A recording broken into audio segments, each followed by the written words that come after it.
আল্লাহ পাক রব্বুল আলামিন আইয়ুব আলাইহিস সালামের ঘটনা এভাবে উল্লেখ করেছেন, ওয়া আইয়ুবা ইয নাদা রাব্বাহু আন্নী মাসসানিয়াত দুররু ওয়া আনতা আরহামুর রাহিমিন।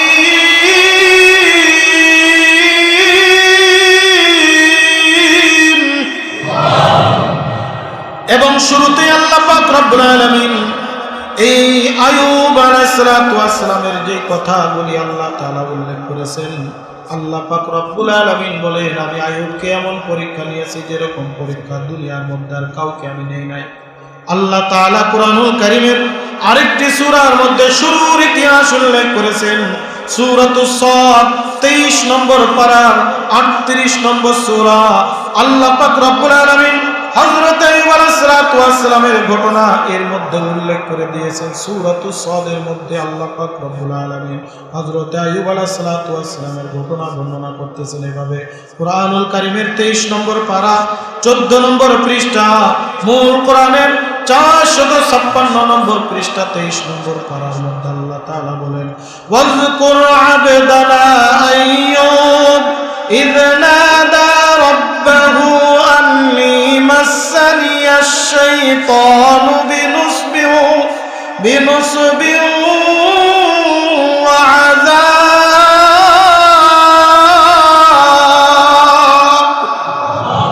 আল্লাহ পাক রব্বুল আলামিন এই দুই জায়গার মধ্যে ওয়াজকুর আইয়ুব তথা আইয়ুব আলাইহিস সালামের ঘটনা তোমরা স্মরণ করো।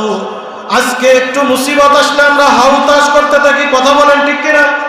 একটু বিপদ হইলে আমরা ভেঙে পড়ে যাই, একটু রোগ শোক হইলে আমরা কিন্তু হাউতাশ করতে থাকি, কি না কি হয়ে গেল, কি না কি হয়ে গেল।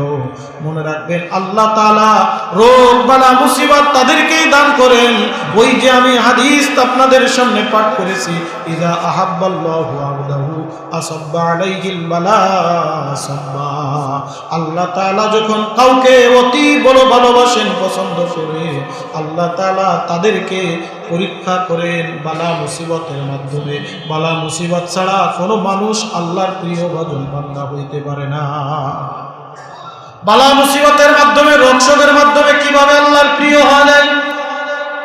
বুখারী শরীফের 5238 নম্বর হাদিস, আল্লাহর নবী সাল্লাল্লাহু আলাইহি ওয়াসাল্লাম বলেন, মা মিন মুসিবাতিন তুসিবুল মুসলিমি ইল্লা কাফফারাল্লাহু বিহা আনহু আত-তাশাউকা বিশাতিহা। আল্লাহর নবী বলেন, আমার কোন উম্মতের উপরে কোনো মুসিবত আসে না, কিন্তু যখনই কোনো মুসিবত আসে আল্লাহ পাক রব্বুল আলামিন ওই মুসিবতকে উত্তম কোনো কিছুর বিনিময়ে আল্লাহ তাআলা পরিপূর্ণ করে দেন। যখনই কোনো মুসিবত আসে আল্লাহ তাআলা ওই মুসিবতের মাধ্যমে তার জীবনের গুনাহ খাতাগুলো মাফ করে দেন। সুবহানাল্লাহ। রোগ হইলে আল্লাহ গুনাহ মাফ করেন, রোগ হইলে আল্লাহ কি করেন? আরো জোরে বলেন, কি করেন? গুনাহ মাফ করে দেন। এটাও আমার কথা না, আল্লাহর নবী বলেন, বুখারী শরীফের 5351 নম্বর হাদিস, আল্লাহর নবী বলেন, আজাল, এই থামো। আজাল মানে থামো, শোনো আমার কথা। কাউকে যখন কোনো গুরুত্বপূর্ণ কথা বলার দরকার হয়, কি বলা হয়? এই থামো, আমার কথাটা এখন শোনো। কেউ কথা বলবে না, এদিক সেদিক মন দিবে না কেউ, সবাই থেমে যাও। মা মিন মুসলিমিন ইউসিবিহু আযাব। আল্লাহর নবী বলেন, আমার কোন উম্মতের উপরে যখনই কোনো মুসিবত এসে যায়, যখনই কোনো বিপদ এসে যায়, যখনই কোনো কষ্টদায়ক জিনিস আছে, রোগ শোক বালা মুসিবত আসে, ইল্লা হাত্তাল্লাহু আনহু খাতায়া। আল্লাহ তাআলা তার জীবনের গুনাহ খাতাগুলো তার আমলনামার থেকে মিটায়া দেয়।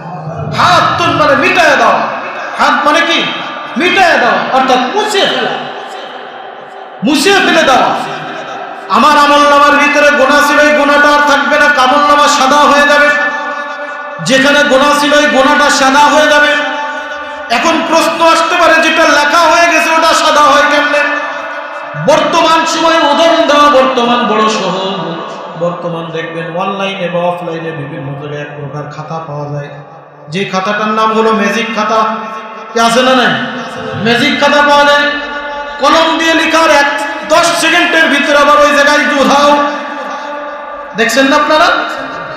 কলম দিয়ে লিখছেন, 10 সেকেন্ডের গেছে, মনে হচ্ছে এখানে আর কিছুই লেখা ছিল না।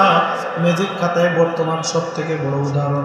আল্লাহ তাআলা যখন বলবে কলম তুমি লিখেছো, ও কলম তুমি যখন লিখলে তোমাকে লেখার অনুমতি দিছি, তুমি এখন এখান থেকে চলে যাও, আমার বান্দাকে মুসিবত দিয়ে আমি আল্লাহ তার গুনাহ মিটায়া দিলাম। এই জন্যে রোগ হলে, বালা মুসিবত হলে এটা কি আল্লাহর কাছে শুকরিয়া আদায় করব নাকি আমরা হাওতাস করব? শুকরিয়া আদায় করব। আল্লাহ তুমি আমাকে মহব্বত করে রোগ দিয়েছো, আল্লাহ তুমি এই রোগের মাধ্যমে আমার গুনাহ মাফ করে দাও। জোরে বল সুবহানাল্লাহ। কেমন করে আল্লাহ তাআলা গুনাহ মিটায়া দেন? আল্লাহ তাআলা একটা, আল্লাহর নবী একটা উদাহরণ দিয়েছেন, কামা তাহাতু ওয়ারাকাশ শাজারা। আল্লাহর নবী বলেন, দেখেন কিছু কিছু গাছ আছে যে গাছে এক সময় পাতা দিয়ে ভরপুর ছিল, সবুজ সবুজ ছিল। যখন শীতের সিজন চলে আসে দেখবেন একটা দুইটা করে পাতা ঝরতে ঝরতে ঝরতে ঝরতে ওই গাছটা পুরো একেবারে টাক হয়ে যায়, একটা পাতাও থাকে না। কি বলেন, কথা ঠিক কিনা? আছে না এরকম গাছ? একেবারে একটা পাতাও থাকবে না, সব মনে হয় গাছটা মারা গেছে। আবার কিছুদিনের মধ্যে দেখবেন নতুন করে পাতা গজানো শুরু করেছে। কথা বলেন ঠিক কি ঠিক না? আল্লাহর নবী বলেন, কামা তুহাতু ওয়ারাকাশ শাজার, যেরকম গাছের থেকে পাতা ঝরতে থাকে আমার বান্দাকে, যখন আমার উম্মতকে আল্লাহ তাআলা রোগ দেয়, আল্লাহ পাক রব্বুল আলামিন ওই রোগের বিনিময়ে তার জীবনের গুনাহ খাতাগুলো এরকম ছড়ায়া দেয়। এমনকি একটা গাছের যেরকম মোটেবার কোনো পাতা থাকে না, ওই রকম ভাবে আমার উম্মতের আমলনামার ভিতরে মোটেও আর কোনো গুনাহ থাকবে না। ওই গুনাহের জায়গাটাও আল্লাহ তাআলা কাফফারাল্লাহু বিসাইয়্যাতিহি বিল হাসানাত, আল্লাহ তাআলা ওই গুনাহের জায়গাটাও নেকি দিয়ে পরিপূর্ণ করে দেয়। আমরা তো মানুষ রোগী দেখতে যাই, কি বল, কথা ঠিক কিনা? একটা মানুষ যখন রোগী হয় তখন ওই দেখতে আসা লোকের কারণে আরো বেশি রোগী হয়ে যায়। কি কথা ঠিক না? একটা মানুষ যখন অসুস্থ হয়, মানুষ তাকে এমন ভাবে দেখতে যায়, দেখতে গিয়ে আরো রোগী বানায় ফেলা বেশি। কারণ ওর মানে না ডাইনে বাবা তাকাতে পারে, বাবু তোমার কি হয়েছে, তোমার কি হয়েছে, কেমনে হলো, এটা হলো সেটা হলো, এই উত্তর দিতে দিতে আরো বেশি রোগ হয়ে। যেমন একটা রোগীকে হাসপাতালে নিয়ে গেলে রোগী হয়তো বা সুস্থ হয়ে আসে, কিন্তু যে লোকটা সাথে যায় ও আবার রোগ নিয়ে ফেরে। কি বলেন, কথা ঠিক কিনা? এই জন্য আমরা রোগীর কাছে যাই। মানুষের যখন রোগ হয়, বালা মুসিবত হয়, তখন আমরা দোয়া চাই, হুজুর দোয়া করে। কিন্তু না, আল্লাহর নবী বলেন, একটা মানুষ যখন রোগাক্রান্ত হয় তোমরা রোগীর কাছে যাবা আর রোগীর কাছে দোয়া চাইবা, কারণ আল্লাহ তাআলা তাকে মহব্বত করেন, ভালোবাসে, বিদায় তাকে রোগ দিয়েছে, সুতরাং তার দোয়াও আল্লাহ তাআলা কবুল করবে।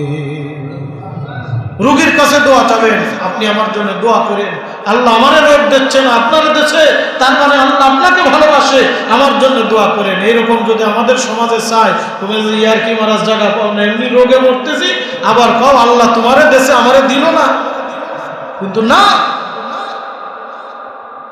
রোগ না থাকা এটা খারাপ লক্ষণ, রোগ থাকা ভালো লক্ষণ। আমাদের সমাজে কিছু লোক আছে, যদি বেশি মুসিবতে পড়ে দেয়, হুজুররা মুসিবত শেষ না, এত নামাজ পড়ে, এত ইবাদত করে, এত বন্দেগী করে, কিন্তু এই লোকটার এত বিপদ তো কাটে না, আল্লাহ তার উপরে রাজি না। না, আল্লাহ রাজি বলেই তাকে রোগ দিয়েছে, আল্লাহ খুশি বলেই তাকে বিপদে ফেলেছে। জোরে বলুন সুবহানাল্লাহ। আল্লাহ রাজি আর খুশি, এ কারণেই আল্লাহ তাআলা তাকে কি দিয়েছেন?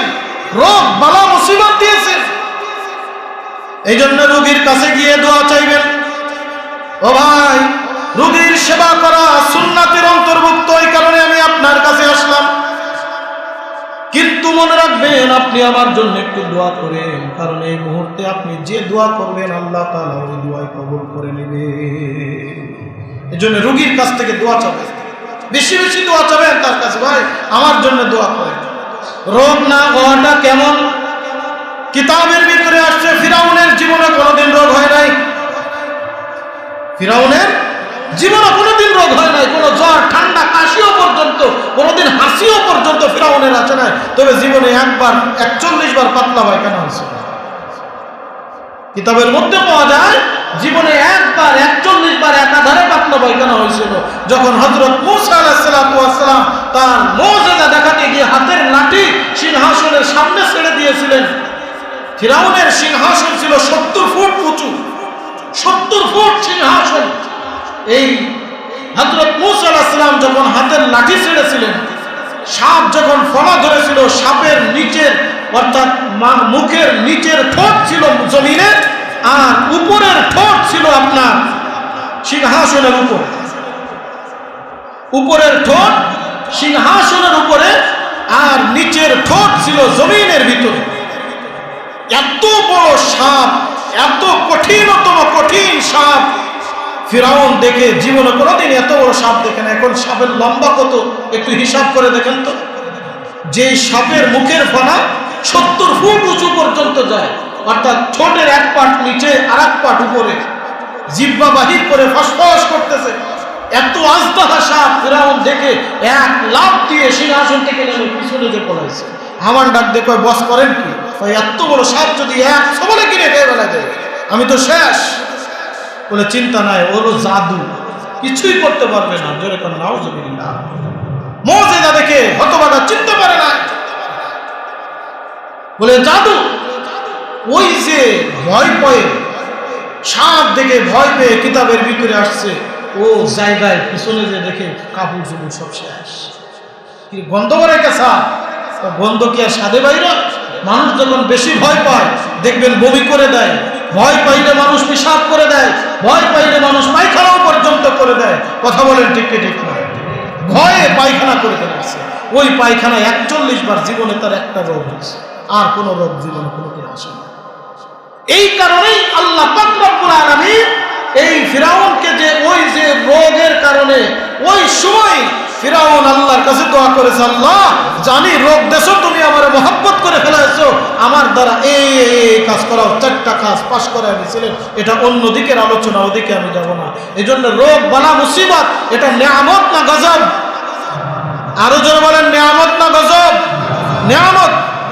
আল্লাহর নবী সাল্লাল্লাহু আলাইহি ওয়াসাল্লাম বলেন, মানুষ যখন বিপদগ্রস্ত হয়ে যায়, মানুষ যখন, আমার উম্মত যখন এরকম ভাবে অভাবের ভিতরে পড়ে যায়, সে যদি অভাবের ভিতরে আমি আল্লাহকে মহব্বত করতে পারে, ভালোবাসতে পারে, আমার আল্লাহর গুনাহগান গাইতে পারে, আল্লাহর কাছে তাওবা ইস্তিগফার করতে পারে, আল্লাহর কাছে মাফ চেয়ে নিতে পারে, আল্লাহর কাছে ক্ষমা চেয়ে নিতে পারে, আল্লাহ পাক রব্বুল আলামিন ডাক দিয়ে বলে, বান্দা বিপদ দিলাম, মুসিবত দিলাম, কিন্তু আমি আল্লাহরে তুই ভুলস নাই। বিপদ দিলাম, মুসিবত দিলাম, আমি আল্লাহকে তুই ভুলে যাস নাই। বান্দা শোন, আমি আল্লাহ তোর জীবনের সব গুনাহ মাফ করে দিলাম। বান্দা তুই এই অবস্থায় যদি দুনিয়ার থেকে বিদায় নিয়ে যাস, আমি আল্লাহ সুজা তোমার জান্নাত দান করে দেব। আল্লাহর নবী সাল্লাল্লাহু আলাইহি ওয়াসাল্লাম তো তিনি খায়রুল আম্বিয়া, সমস্ত নবীদের থেকে উত্তম। মানুষ তো দূরের কথা, সাধারণ মানুষ তো দূরের কথা, নবীদের থেকে উত্তম। খাতামুন নবীন, যিনি শেষ নবী কিন্তু সর্বশ্রেষ্ঠ নবী ছিলেন। আল্লাহর নবী সাল্লাল্লাহু আলাইহি ওয়াসাল্লাম কিন্তু স্বাভাবিকভাবে দুনিয়ার থেকে বিদায় নেন নাই, স্বাভাবিকভাবে তার মৃত্যু হয় নাই। আল্লাহর নবী দুনিয়ার থেকে যখন বিদায় নিয়েছিলেন, আপনারা জানেন আল্লাহর নবী 15 দিন পর্যন্ত অসুস্থতায় ভুগছিলেন। এমন কঠিন জ্বর, এমন কঠিন রোগ, আল্লাহর নবী নিজে দাঁড়ায় থাকতে পারেন না, হাঁটতেও পারেন না, চলতেও পারেন না। 2 জন সাহাবীর কাঁধে ভর করে যখন তিনি হাঁটতেন, পা মোবারক রাখতে পারতেন না, শেষলায় টানতে টানতে টানতে টানতে ঘর থেকে মসজিদে নববীর ভিতরে নিয়ে গেছে। এত কঠিন রোগ, এমন জ্বর, যে জ্বরে আল্লাহর নবী বিছানা থেকে উঠা তো দূরের কথা, আল্লাহর নবী পাও জমিনে ফেলতে পারতেছেন না। আল্লাহর নবীর এত রোগ, এত মুসিবত দেখে সাহাবা ইকরাম হতাশ হয়ে গেলেন। আল্লাহর নবীকে আল্লাহ এত পছন্দ করে, যার গায়ে মশা মাছি পর্যন্ত পড়া আল্লাহ তাআলা হারাম করে দিয়েছেন, যার হাতের আঙ্গুলের ইশারায় আল্লাহ চন্দ্র দ্বিখণ্ডিত করেছেন, যার হাত দিয়ে শুধু পানির দিকে ইশারা করেছে 70 ফুট নিচের পানি উপরে উঠে চলে আসছে, যার হাত যদি অন্ধকারে রাখত, আল্লাহ তাআলা অন্ধকার ওই হাত আলোকিত করে পথ রাস্তা দেখায় দিত। জোরে কোন সুবহানাল্লাহ। এরকম বরকতময় নবীর এত বড় কষ্ট আল্লাহ তাআলা কেমনে দিচ্ছেন? আল্লাহর নবী বুঝতে পারলেন, মসজিদে নববী দিতে গেলেন, মেহরাবের উপরে বসলেন, সাহাবায়ে কিরাম জড়ো হয়ে গেলেন। আল্লাহর নবী ভালো করে কথা বলতে পারতেছেন না, জিহ্বা নাড়াচ্ছেন। হযরত আবু বকর এক দৌড় দিয়ে আল্লাহর নবীর মুখের কাছে কানটা লাগায় বলেন ইয়া রাসূলুল্লাহ। আল্লাহর নবী বললেন, তোমরা বলে দাও মানুষ রোগ বালা মুসিবত হলে আল্লাহর উপরে যেন নাখোশ না হয়, বরং বালা মুসিবতের রোগ শোক হলে আল্লাহর শুকরিয়া আদায় করে তাওয়াক্কুল করে আল্লাহর উপরে বেশি বেশি তওবা করে আল্লাহ সগীরা কবিরা সব গুনাহ মাফ করে নিষ্পাপ মাসুম বান্দা বানিয়ে দিবেন। এই জন্য যখনই রোগ হবে আমরা শুকরিয়া আদায় করব কার? তওবা করব কার কাছে? ইয়া আইয়ুহাল্লাযীনা আমানু তুবু ইলাল্লাহি তাওবাতান নাসুহা। আল্লাহ পাক রব্বুল আলামিন ডাক দিয়ে বলে, বান্দা তুমি আমার কাছে খাঁটি দিলে তওবা করো, আমি আল্লাহ তাআলা তোমার জীবনের সব গুনাহ খাতাগুলো মাফ করে দিব। এই জন্য আল্লাহর কাছে মাঝে মধ্যে বলবেন, আল্লাহ আমার কিছু রোগ দেন, এমন রোগ দেন যেই রোগে আমি ধৈর্য ধারণ করতে পারবো। এমন রোগ আমাকে দেন না, ওই যে যেই কথা বলতেছিলাম হযরত আইয়ুব আলাইহিস সালামকে একদিন দুই দিন নয়, কিতাবের ভিতরে হযরত আইয়ুব আলাইহিস সালামের ঘটনা এভাবে উল্লেখ করা হয়েছে। আল্লাহ পাক রব্বুল আলামিন বলেন, ওয়া আইয়ুবা ইয নাদা রাব্বাহু আন্নী মাসসানিয়াদ দুরর ওয়া আনতা আরহামুর রাহিমিন।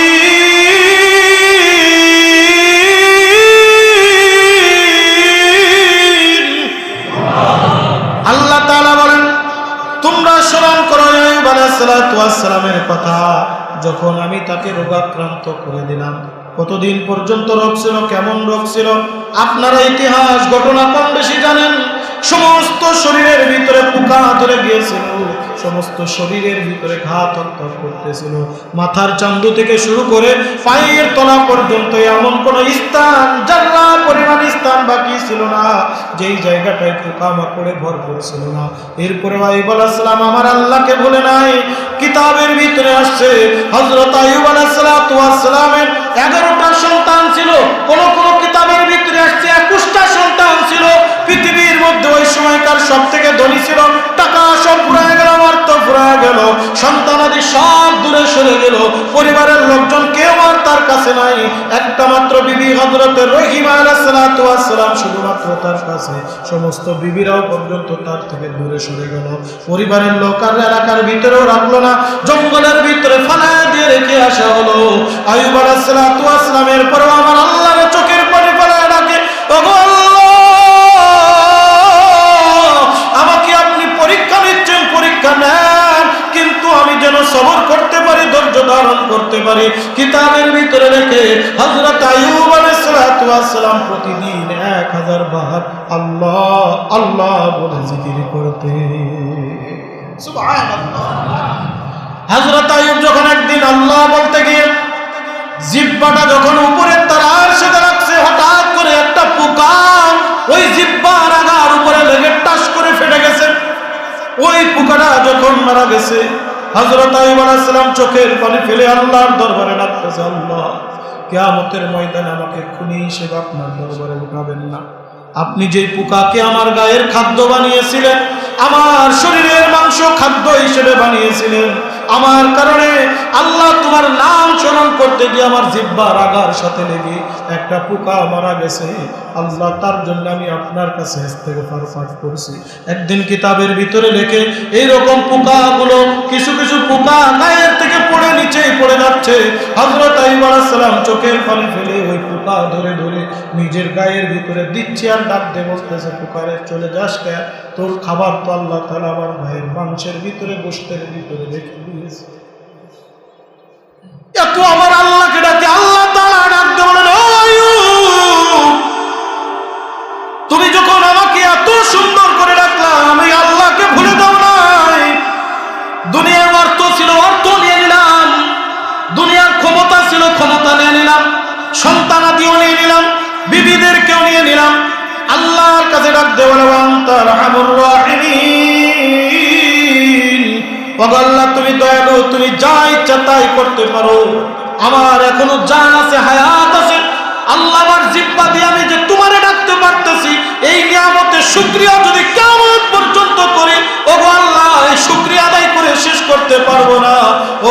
আলামিন এর থেকে বড় নিয়ামত আমি কি চাই?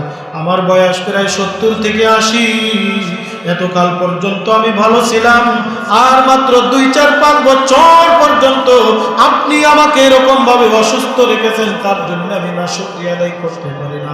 আপনি তো দয়ার আল্লাহ, আপনি তো মায়ার আল্লাহ।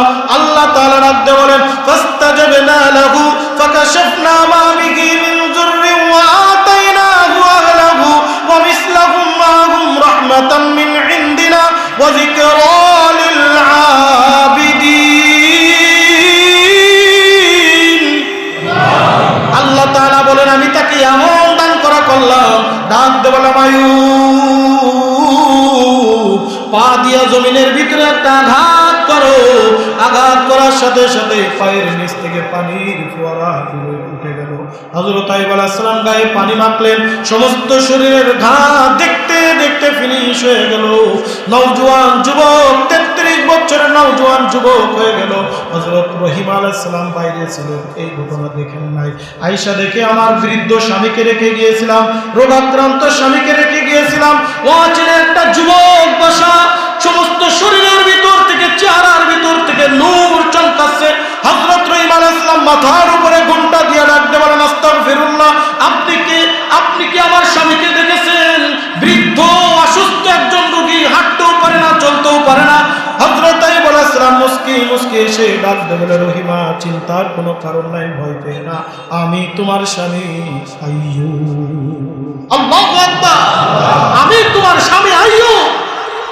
হযরত রহিম আলাইহিস সালাম তাকায় দেখলেন, কই না, তুমি আমার স্বামী হতে পারো না, কারণ আমার স্বামী তো বৃদ্ধ, আমার স্বামীর সমস্ত শরীরের ভিতরে রোগ, এত যুবক আমার স্বামী হতে পারে না, এত সুন্দর চেহারা আমার স্বামী হতে পারে না। বলে আল্লাহ তাআলা দয়া করে মায়া করে আমার সমস্ত রোগ ভালো করে দিয়েছেন। জোরে কোন সুবহানাল্লাহ। আল্লাহ সব কিছু তাকে ফেরত দিয়েছেন। আল্লাহ তাআলা বলতেছেন ওয়া আহলাহু ওয়া আতাইনাহু আহলাহু ওয়া মিসলাহুম মা'হুম রাহমা, এর থেকে আরো বেশি রহমত আল্লাহ দিলেন। সবর করেছেন, ধৈর্য ধরেছেন, আল্লাহকে ডেকেছেন, আল্লাহর সাথে সম্পর্ক করেছেন, আল্লাহ তাআলা তাকে বিগত দিনে যা ছিল তার থেকে হাজার হাজার লক্ষ লক্ষ গুণ বাড়িয়ে আল্লাহ দয়ার মায়া করে তাকে অনেক বড় করে দিলেন। জোরে কোন সুবহানাল্লাহ। এই জন্য রোগ বালা মুসিবত হলে শুকরিয়া আদায় করব কার? আরো জোরে বলেন কার? দোয়া করব আল্লাহর কাছে, আল্লাহ তাআলা যেন এই রোগের মাধ্যমে আল্লাহ তাআলা আমাকে আপনাকে ভালো করে দেন। আল্লাহর কাছে এভাবেই দোয়া করবেন, আল্লাহ তুমি যদি এই রোগের মাধ্যমে নেকি চাও, আমাকে মাফ করতে চাও তো ভালো, আর যদি না চাও আল্লাহ তাহলে অবশ্যই এই রোগের মাধ্যমে তুমি আমাকে মাফ করে দাও, এই রোগের মাধ্যমে তুমি আমার জীবনের সব গুনাহ মাফ করে দাও।